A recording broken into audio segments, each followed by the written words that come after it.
Rochester's news magazine since 1997. This is Need to Know Rochester.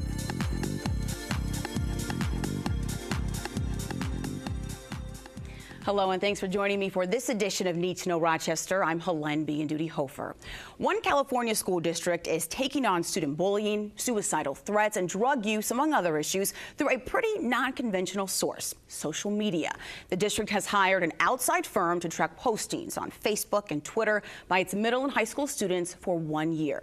Now, some critics call it an invasion of privacy, but school officials say the intervention is necessary after 2 student suicides in the past 2 years. So could a project like this be beneficial for Rochester area schools? And could it really help combat truancy and bullying? Joining me in the studio is Dave Dimbleby, superintendent of the Hilton Central School District, and Mike Johansson, a lecturer in the Department of Communication at RIT, and also a social media expert. And it's great to have both of you here. And Dave, I just want to start off by offering my condolences to you and the Hilton community. I know that there was a loss earlier this week for a recent Hilton grad, and just so you know that you are in many thoughts and prayers right now. Thank you. So in regards to this issue, Dave, when you hear about social media surveillance and the fact that this is happening in school districts, what's your reaction to this? And is this something that you would have ever considered for Hilton? Well, I think we're really challenged by obviously new technology and new applications of technology, and that's an ongoing challenge that we face in schools. I was familiar with what was going on in another school district in another part of the country, and it was intriguing in terms of what they were doing and why they were doing it. But I would say that as I look at it as a superintendent of schools, I see this issue as not just a school issue, but really a family issue, a community issue, a student issue. So we try to rely on looking at that in that manner and trying to involve all parties in that, in terms of we want students to be responsible for their own management of themselves. We want adults to help in the community, whether it be parents, teachers, or community members, help students in managing it.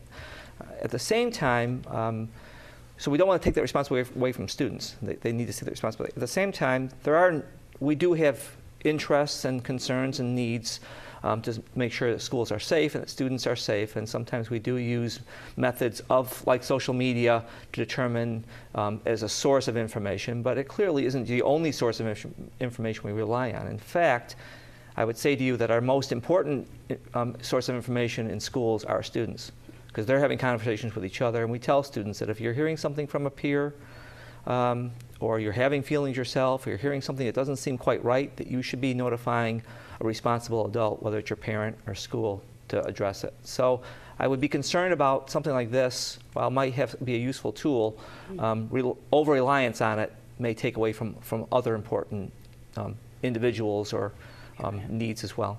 Well, Mike, let me ask you, you're in that position, you're a social media expert, also an educator, so I'm sure you can see the both sides of this. What are the pros and the cons when looking at this issue?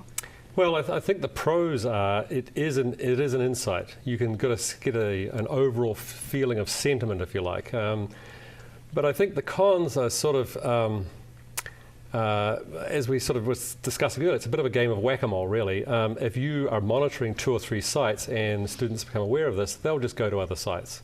If parents ban certain sites, particularly younger teenage students are just likely to go to another site. I think Dave makes a very good point. I think it really is about parenting. And the one thing in all of this that I'm sort of wondering is, parenting changes so rapidly today, the skills needed, the things you need to know about, the things that you should be talking to your kids about. I mean, I have a 20-year-old daughter. I can't imagine what it would have been like had she been 5 or 10 now, as opposed to when she was 5 or 10. So perhaps one of the things schools and communities could start doing is educating parents more about what's really going on and how you talk to your kids about these things and the potential dangers. Yeah. And Dave, I know, well, one of the things this school district in California is doing, they're monitoring the use of personal electronic devices, cell phones and iPads and that sort of thing in the classroom. And this is one thing that Hilton and other area school districts actually embrace the use of some of these personal electronics in the classroom.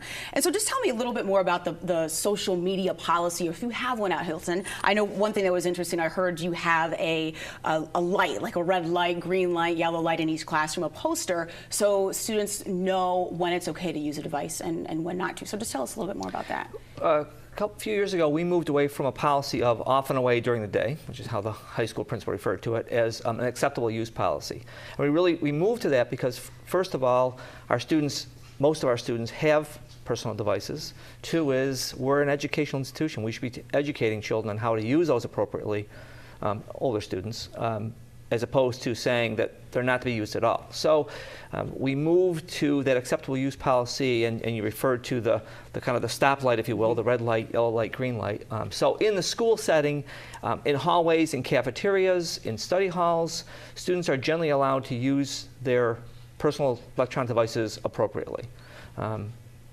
In places like classroom settings, teachers manage that. So if a teacher could put up literally is a green light in their classroom, which means that students can come into that classroom on any given day at any given time and use their personal devices.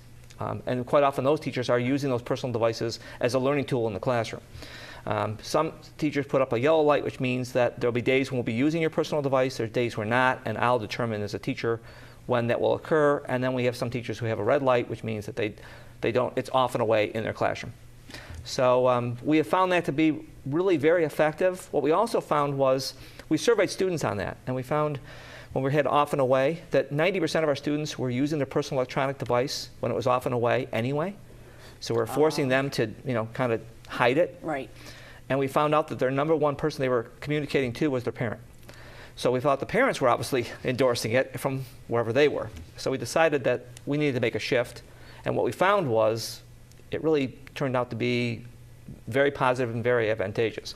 Well, let's take a look at something. WXXI's Carlette Claire talked with some high school students this week to get their take. What would their reaction be if their school district decided to monitor their social media accounts? And here's what they had to say.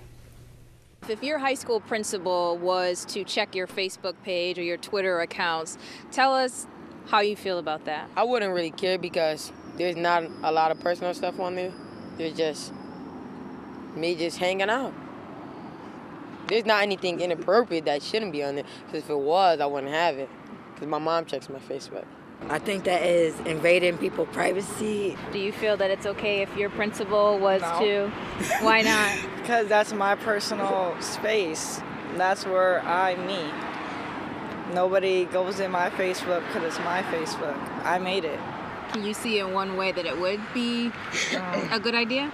Yeah, it can, but that stuff's not on my page. I only add people that I know, so that won't be going on my page.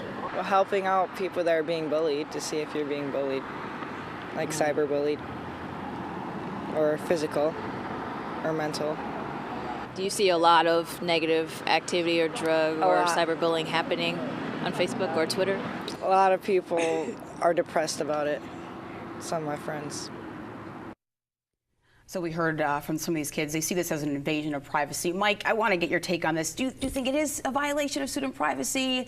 What are your thoughts? Well, one thing that the students don't seem to understand, and a lot of people don't understand, is if you're in a public space like Facebook or Twitter, it's a public space. You are not entitled to privacy.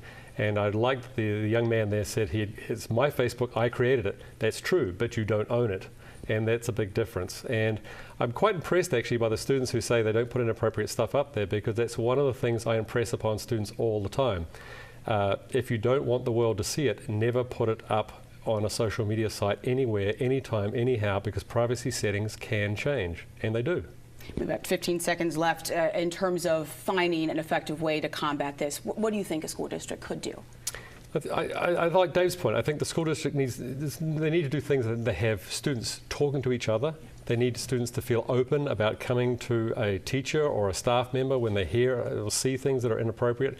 I think it's all about communication. I think social media is just a platform. Well, Mike Johansson, social media expert and lecturer at RIT, and Dave Dimbleby, superintendent of the Hilton Central School District. Thank you both for joining me today. And for more coverage of education news in our area, go to our website, WXXInews.org.